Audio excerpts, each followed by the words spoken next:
All right, take two.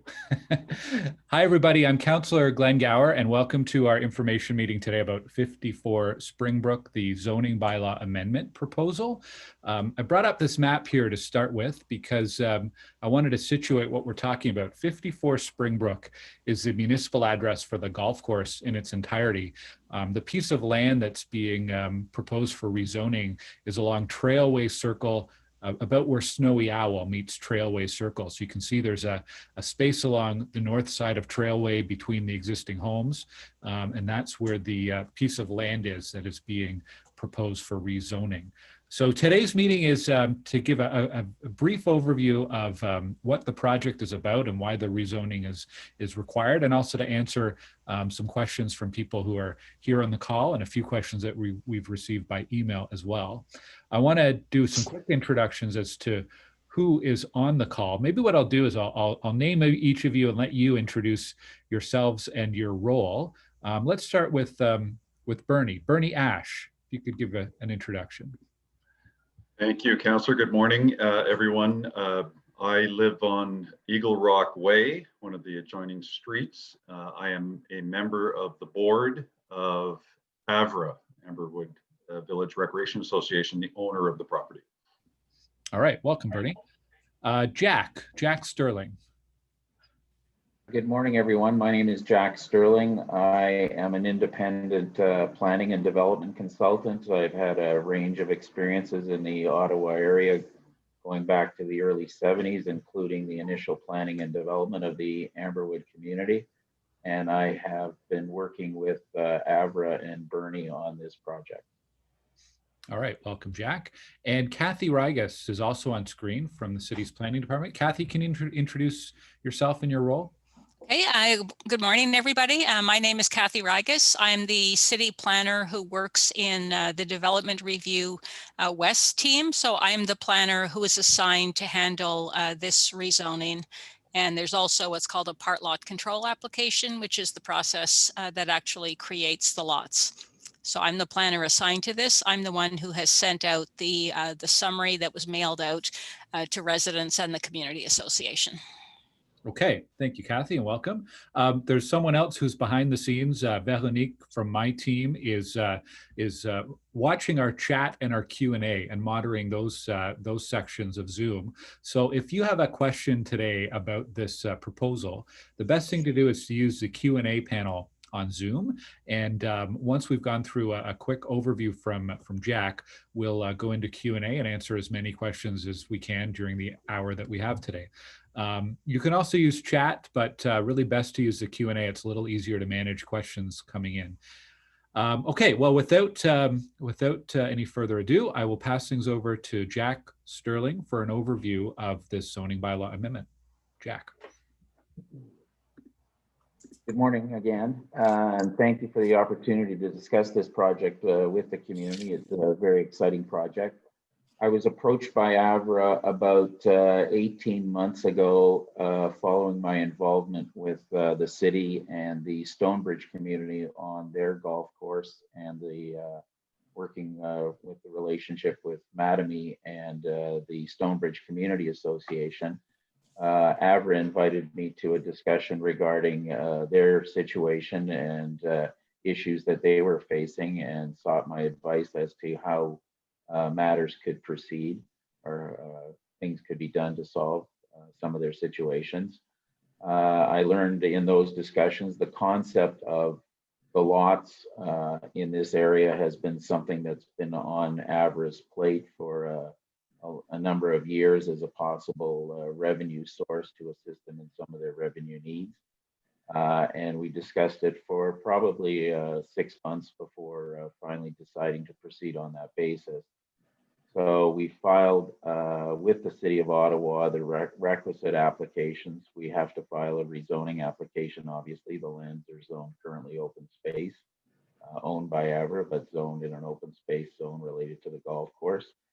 And we filed, I'll call it a plan of subdivision, but it's very technically, and Kathy will know, it's very technically, we're not going through a plan of subdivision process. We're going through another process called lifting part lot control to actually create the 5 lots that are proposed for development. as part of the process and in parallel with it, Avra instructed me to seek interest from the building community with respect to building on the 5 lots. So late 2019, early 2020, we went to the marketplace with the 5 lots, got significant interest from the building industry for the 5 lots. And Avra has now established a relationship with one builder who will, if we are successful in the process, will be the builder of record on the 5 lots. We are working with the city right now on the applications. We have preliminary comments from the city on the application and some of the agencies. We're working through those right now, but we are hopeful to be in front of committee and council in the first quarter of 2021 and looking for approvals to implement the 5 lots. So it's basically where we are right now. Thanks, Jack. Bernie, did you want to add anything to that, just in maybe a bigger context of the process that's brought you here, or any other information that you wanted to share before we go to some questions? Yeah, sure. I can provide a bit of history. Avra is a very unique organization, quite unique in the city, in fact. There's an entitlement for 788 residents who own either condos or homes in Amberwood Village to own the property. It's a beautiful property, 50-acre property inside the urban boundary, golf course, pool, recreation facilities. It's a real gem. And one of the problems we've had administratively is we've never set up a reserve fund. And we realized that in order for us to sustain for the next generation the beautiful golf course and properties, and for it to realize its potential, that we needed to fix the watering system, which had broken down after 40 years. The pool after 40 years has finally bit the bullet. So we have about $750,000 of capital improvements that we need to make. So the board's approach to this was really the only solution that we felt was a viable solution in the short term was to sell this property. We certainly hope that this is the first and last time that we're before the city asking for lots to be created out of this property. We are moving at the end of November at our annual general meeting to have our members agree that we will be creating a reserve fund, that we will fund it every year with annual fees from members, and that we will be able to create the kind of reserve fund we're going to need to handle the types of problems that we would have in the future. So this is a one-off situation. The members have voted and supported the decision overwhelmingly at a meeting in May. At the end of May, we had 97% of our members approve the decision to sell the properties. A turnout of 86% of all of our members. It was unprecedented. So lots of support from the Avra members for the decision to do this. We're all very looking forward to working with the city to make this creation of these lots seamless and as constructive as possible for everybody involved.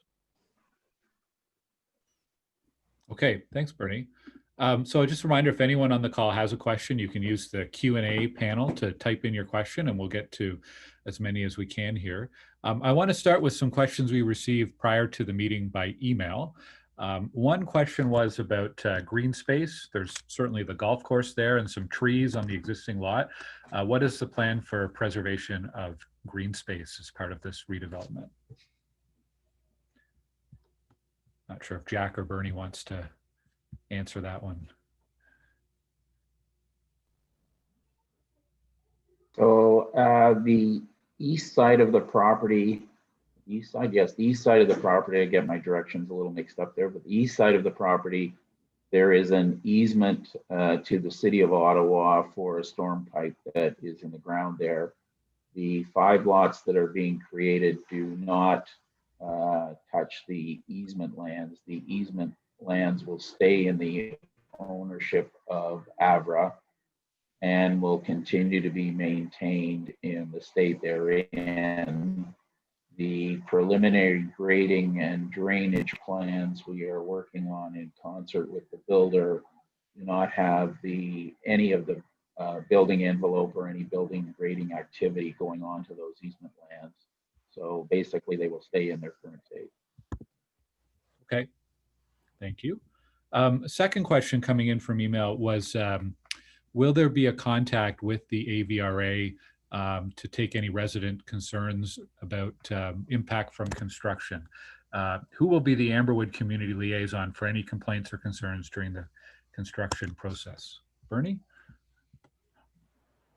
I'll take that. Yeah, the plan is to publish an email address, and the backup plan would be to have a spot on our website where people will be able to communicate any issues or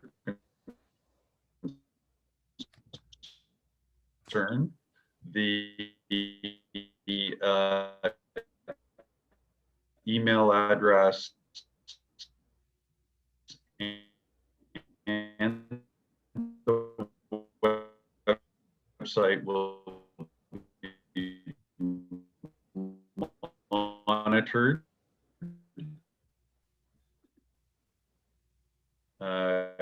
constantly.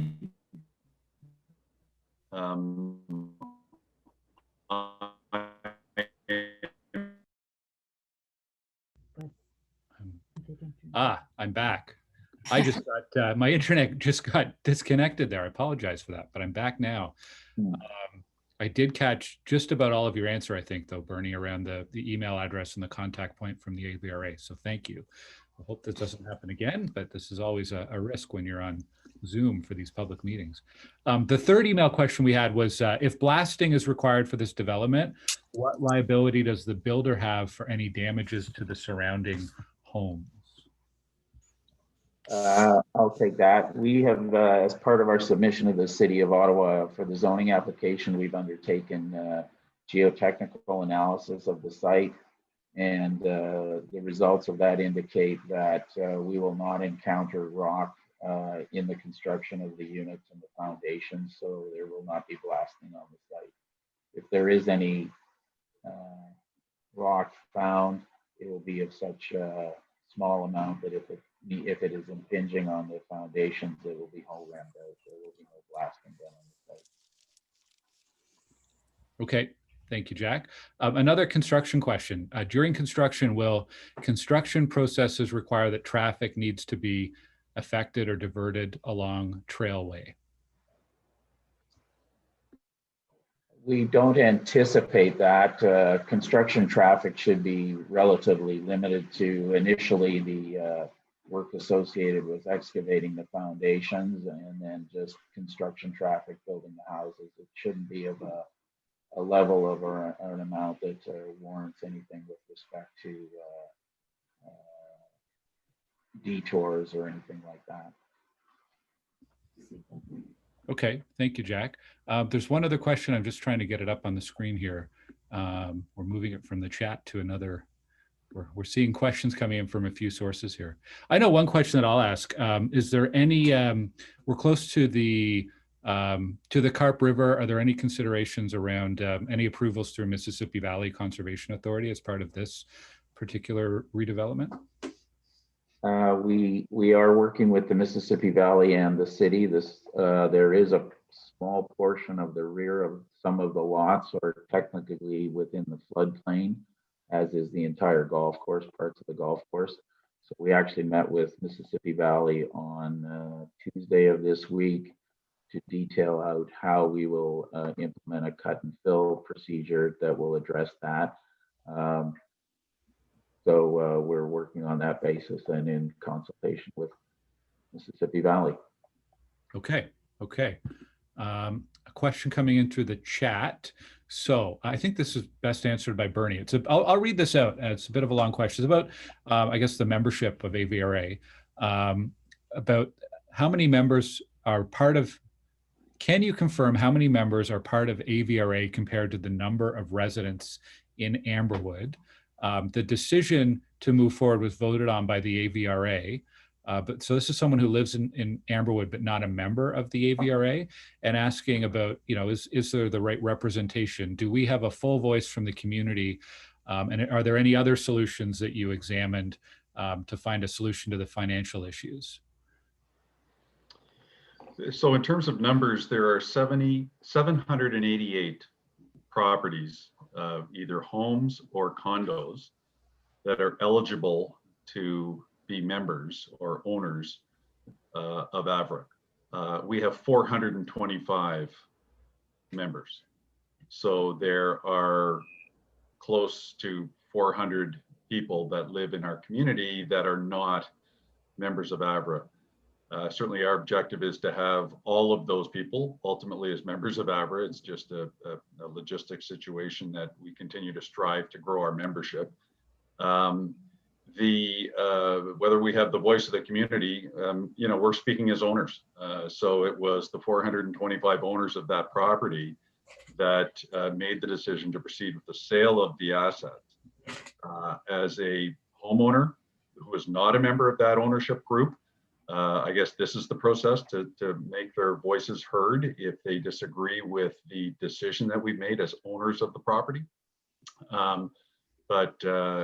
We are trying the best we can to speak on behalf of all the people who live in Amberwood, whether it's in the trails, in the homes, or the condos. Yeah. Okay. The next question is about, I guess, the design of the new houses. Is the approach to have the houses blend in with the current community look and feel? And also that the person notes that the sites seem to be closer together than the older homes. So what is the lot size compared to other homes in the area? Jack, did you want to take that one? Yeah, sure. Certainly every attempt will be made to blend the homes into similar style and architecture to the existing community. The lots that are being created are pie-shaped lots, meaning they are slightly narrower at the front than they are at the rear. At the front building line, they will be 50 feet wide. Most of the lots in Amberwood range from 50 to 60 feet wide. But on 50-foot lots, you have opportunities for, two-car garages, which the units will have. They'll be two-story. Well, I shouldn't say that. To my knowledge, they will be two-story single family. The builder will be selling them individually to purchasers. There may be interest by some purchasers in bungalows, but the zoning will allow for two-story.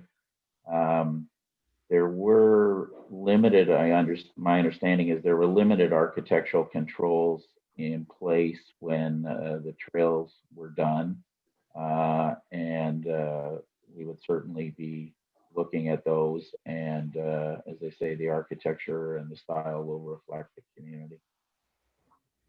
Okay, thank you. Another question coming in. Once it's approved, so Jack, you had said you're hoping that this would go in front of Planning Committee and City Council in the first quarter of 2021. So the first 3 months or so of 2021. If it is approved, what would you anticipate as the timing for construction beginning to end? I would suggest that if it's approved in the first quarter of 2021, you would see activity on the site in second quarter 2021, house construction through 2021 into 2022, occupancies probably early 2022, the first homes. Okay. I understand from the builder there is significant interest in the 5 lots, and so I think probably you'll see most of them being under construction at some stage together all at the same time. Okay. I'm not seeing any other questions. So if anybody does have a question, type it into that Q&A panel now, because if we don't have any more questions, we'll wrap this up relatively soon. I did add a link to the chat to my website where there's more information about this proposal. And if you really want to dig in, look for the link on that page to what's called DevApps. That's the development application website for the City of Ottawa.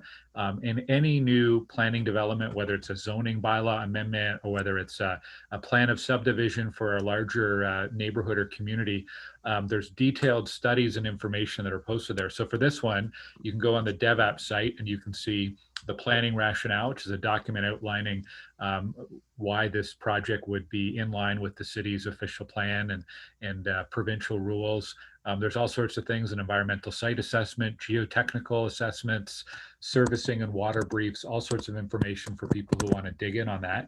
And also on my website, you'll see where you can send comments or questions. So if you think of a question after today's call, there's a contact email for Kathy Rigas, the city planner, and you can also copy me on any of your concerns. But I do see another question here. Oh, I see. I could probably answer this one. The question is, does the building of homes on this thoroughfare impact the need for additional traffic calming measures?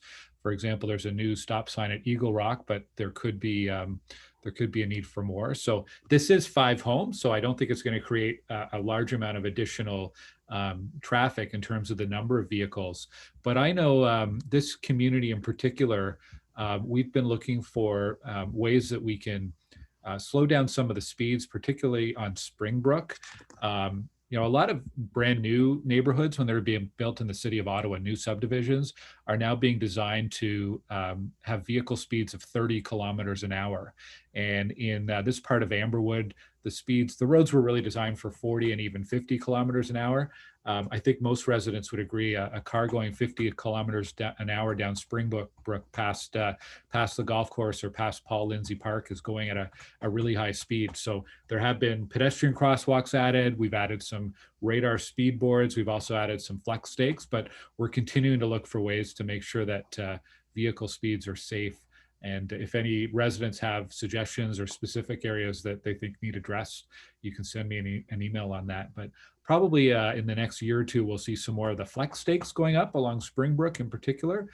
These are a really cost-effective way to bring speeds down by 5 to 10 kilometers an hour. So trying to get those down to that 40 kilometer an hour range rather than 50 and above. So I hope that answers the question there.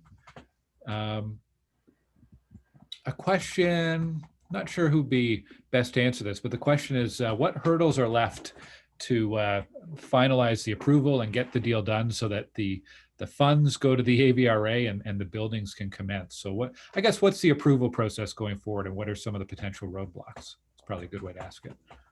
Well, I guess either one. I could explain a bit about the planning process if you like, or Jack, sorry, I kind of butted in when you were going to answer it. Go ahead, Kathy. Go ahead. Okay,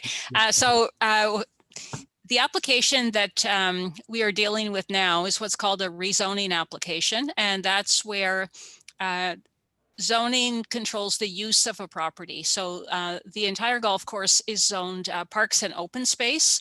So it allows the golf course, but it doesn't allow residential use. So AVRA has filed an application for rezoning to change the zoning of just the affected part of the golf course. So just for the 5 lots, to change that to a residential zone.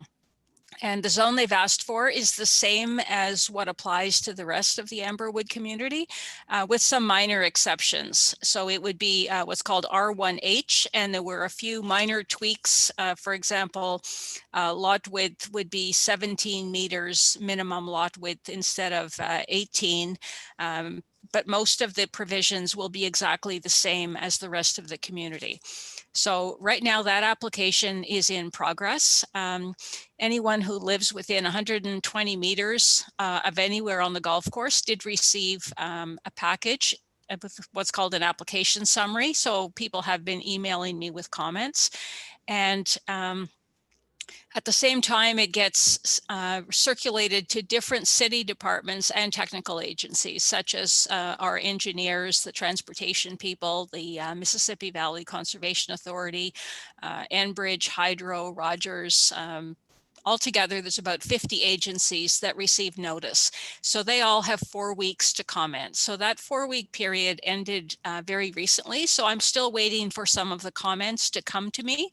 And then I'll prepare what's called a technical comment letter to the applicant. So that would be to Jack. And then if there's revisions or additional information we ask for, they will address that and get back to us. So the generally there's like, I don't see any major hurdles, but we do have to go through the legislative process, which means a meeting of planning committee. So I will prepare a staff report with a recommendation, and planning committee considers that. They approve it. 2 weeks later, the application goes to city council and they approve the zoning bylaw. Then after that, there's a second round of notice. So there's what's called a notice of passing that goes out to people within 120 meters of the site. And again, there's a 20-day appeal period. So if there's no appeals, the bylaw comes into effect at that point. So that's sort of one hurdle, is to get the zoning changed. The second is the creation of the actual 5 lots. So that's a more technical matter. There's no real consultation on that. That's just a matter of us going through the steps to create that. So Avra and Jack have submitted the documents we need, showing, you know, the size of the proposed lots, how they will be serviced, all of that information. But we can't actually finish that process until the zoning allows us to create the lots. So as Jack mentioned, they expect this to go to planning committee and council early in the new year, and then the creation of the lots would happen. So, you know, legislatively, those are the hurdles that they have to go through, but everything I'd say is proceeding smoothly. So yes, lots of steps in that process. Do you want to add anything, Jack? Just to add to that, from that point on, should we be successful in rezoning the property, as I said earlier, Avra has entered into a purchase and sale agreement with a builder. That has been signed, deposits have been placed. The deal is conditional upon Avra achieving the zoning. And once we're able to notify the builder that the property has been zoned and the lots have been created, then the agreement would call for the transfer of title to the builder and payment of the land to Avra. So assuming, as we're working through dates, assuming a first quarter rezoning and lot creation approval process, then likely the transaction would close in the second quarter of 2021, where Avra would transfer title of the 5 lots to the builder, and Avra would receive the funds accordingly. Okay, thank you. And that answers a couple other questions about, yeah, when that agreement of purchase and sale gets finalized and all the conditions are waived. So that's good. There's one more question. Maybe this will be our last question. If there's construction damage to the roadway along Trailway, is there funding to correct the state of the road? I can answer that one really quickly, which is yes. If there's any road cuts required or any sort of construction work that impacts Trailway Circle or any other road in the community, the builder, the developer is required to return it to the original state, and there are some guarantees and checks and balances the city builds into the approval process to make sure that that's done. And I could just adding on to that, Councillor, you're absolutely correct, but I can tell you the roadway will be cut. We have to put in service connections to the laterals, so there will be the 5 cuts for the lots. And as you say, we have to reinstate the roadway to its current condition following that. And the city will have letters of credit posted by the applicant to ensure that that work gets done. Good. City actually strengthened some of the rules around things like road cuts and construction work, because I know we have had some issues in the city and probably Stittsville as well, where some of the roads weren't reinstated, I think, as we all would have expected. But in the last year or so, we passed some new bylaws and policy around that. So hopefully they have some more teeth and we can get those roads back to a better state. There is one more question. Under the proposed zoning, what would the height limitation be on the new construction? I can answer that. The height would be the same as it is for the rest of the Amberwood community. It's 11 meters. So that's generally, you know, it could fit in 3 stories, but generally that would be a 2-story, but it's unchanged from the rest of the community. Okay.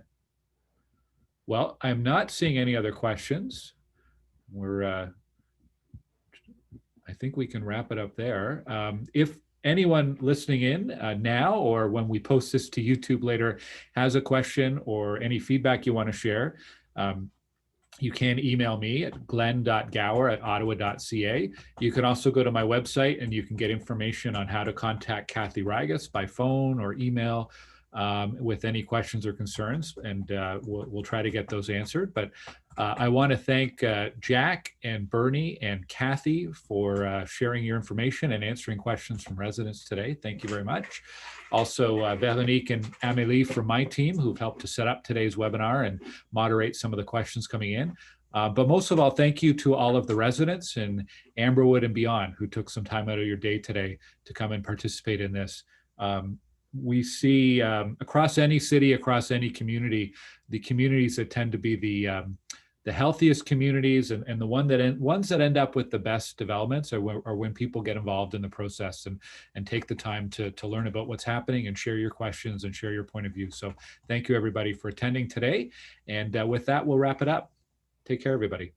Thank you very much. Thank you. Thank you, Councillor. Bye.